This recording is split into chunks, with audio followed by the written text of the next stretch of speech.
welcome to another video. In this video, I wanted to just give some general advice to the world because, I like getting advice myself, and I feel like I give pretty good advice, so I just want to give some advice to you guys. So I asked on my Instagram account what kind of advice you guys would want, and I got 2 responses, so we are going to focus on those 2 responses. And yeah, I was kind of worried. I was like, oh, there's only 2 responses, but I'm a pretty good talker, so it should be good. So let's get started. So the very first question, I guess, is what do you do when your boyfriend's a senior, so he's graduating, so you're sad? Well, I've never had a boyfriend. Furthermore, I've never had a boyfriend who's a senior. So I can't really relate this question to personal experience, but I can try to answer this the best I can. Most of the time you see your boyfriend is probably at school, and so having him not be in school with you is gonna make it so that the amount of times that you see him is a lot less than they usually would be. And so that's the reason why summer sucks, because of course you can still hang out with him during the summer and stuff, and spend time with him then. But really, not having him during the school day is something that's the hard part. What I wanted to focus on first with this question is the reason why it's a problem, which I just explained. It's because you don't see him as often as you would during the school year, seeing him every day, So some cons to this is you don't see him as often. You don't get to share school things together, go to school parties, school events, school lunch even. That's another con to it. You don't get to talk to someone maybe when you're bored in a class, or text them when you're bored in class. Those are some cons. But really what I want to focus on is the positives to this situation. So think about it. If you don't see him as often as you usually do, it's gonna make seeing him a ton better. It's like Christmas. I'm just gonna throw that out as an example. If we had Christmas every single day, we would get tired of it. I'm not saying that you're gonna get tired of your boyfriend, but it's just not gonna be as exciting and new. But if you don't see him every day, then it makes it so that when you see him, it's like an awesome privilege. See, here in California, a lot of things are a lot further away from me, church-wise, than they were in Utah, but it makes it all so much better. Like we have our closest temple to my house is 2 hours away instead of 20 minutes away. But it makes it so that every time I go to the temple, it's just so much more exciting, So that's a pro, more exciting. Another pro that I kind of mentioned is that when you see him, because it's summer vacation, first of all, you're probably going to be doing fun things. So when you see him, then you can have more to talk about. Because the school day, you see him all day, so he probably knows pretty much everything about you already. But if you only see him once in a while during the summer, you have a lot more to talk about and a lot more to catch up on. The real kind of longing in this question was the fact that you're sad. And the fact that you don't know what to think or what to feel because he's graduating and leaving you. And honestly, that's a feeling that stinks. And that's a feeling when you go the next school year and he's not there, that's going to be really hard. And seniors in my church usually end up going on missions soon after they graduate. And that can stink because then they're gone for 2 years. But all hard things all come with blessings, and they all make us stronger.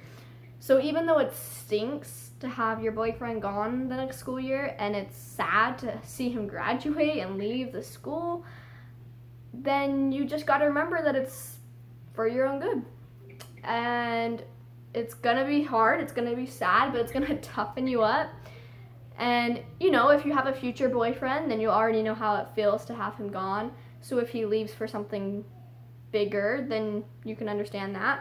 Or if your current boyfriend has to leave, instead of just leaving high school, maybe he leaves for like a mission, as I talked about earlier. Or if you still end up with your future boyfriend, then your relationship will be stronger because you felt sad and because you longed for him. So even though it sucks, I promise hard things are for our good and that you will get through it. And yeah, there's not much personal experience I can put into this one, but I really hope some of that advice helped in some way to anybody out there. The second question is, what do you do when your best friend moves away to California and you're sad? Well, again, I can't really relate to this because none of my friends moved to California, but I moved to California, so I understand that. Yeah, because I know how hard it is to leave everybody in Utah. And I guess it's not the same to have one of your friends leave Utah versus you leave all of your Utah friends. But I still feel like I can relate to this one, especially since I know the person who asked the question. I'm so weird. But yeah, so your best friend moved to California. See, that sucks. That's one of those things that little things like graduating high school and stuff are hard to say goodbye to your friend for a little bit, you know, and to not see them as much. But when it comes to something big like moving to California, it's not as hard as a mission, I don't think, because a mission you don't have that much communication with them. But it's still hard because they're moving to California. They're not just like gone on vacation, like they're moving for like who knows how long. And that can suck. And I understand that if you had both of those happening to you in around the same time, then that would suck because people that you love are leaving you. And the first thing to focus on is that they love you. Your best friend from California, I bet that if they're your best friend, then they love you. And even though they're leaving you, you have to remember that they do love you and that it's just for their good, but they do love you. And remembering that can help it make so much easier because it's not like they're just leaving you because they want to. And that happens so much in life.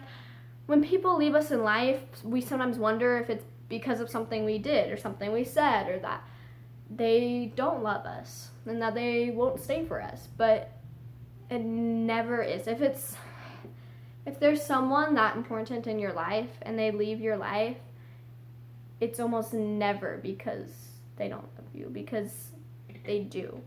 So we have to remember that even though they leave us, they still love us. And yeah. So something that's really nice about nowadays is we have so much great technology. Like, technology is the key.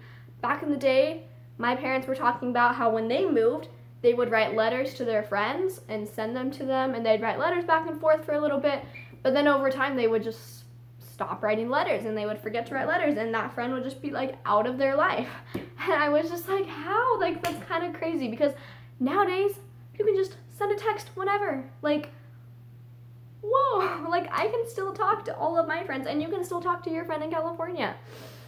And another really awesome thing is Instagram. Like, following people on Instagram is so helpful. I mean, I was friends with a lot of people in Utah, but then I followed a bunch of them on Instagram when I moved, and I think I'm actually closer to them now because I see more of their lives and more of them on Instagram than I probably did in real life. So, yeah, it's crazy that you can be closer to someone even after moving.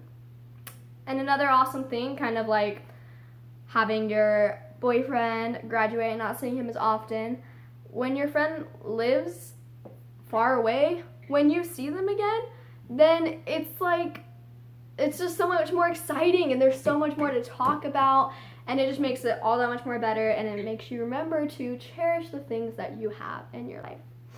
So the last thing I want to say about that one is friends are great, and friends love you, and a true friend is always going to be there for you, always, no matter if they move, if they go on a mission, if they die. Like, a true friend will always be there for you, always love you, always care for you, and that's the important part. And so if your friend is a true friend who moved to California, they will still care for you, and they will still smile at you when they see you and send you text messages, and because that's what a true friend does. And I mean, this is kind of a little shout out to my Utah friends, but I hope that all of my Utah friends still feel loved by me, because I promise that you are, and I think of you guys every single day.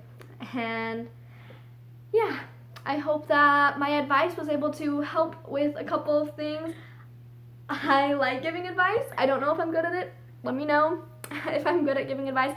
If you want any more advice on anything, like school, friends, guys, family, anything, you can write it down in the comments, or you can go to my Instagram and you can message me or like reply to a story or something and ask me for advice there. But that's the end of this video. So I hope that my advice was able to help you, and thank you for watching this video, and go follow my Instagram account, and I will put it in the description. And that is it. Thank you for watching this video. I hope you enjoyed it, and I will see you guys next time. Bye.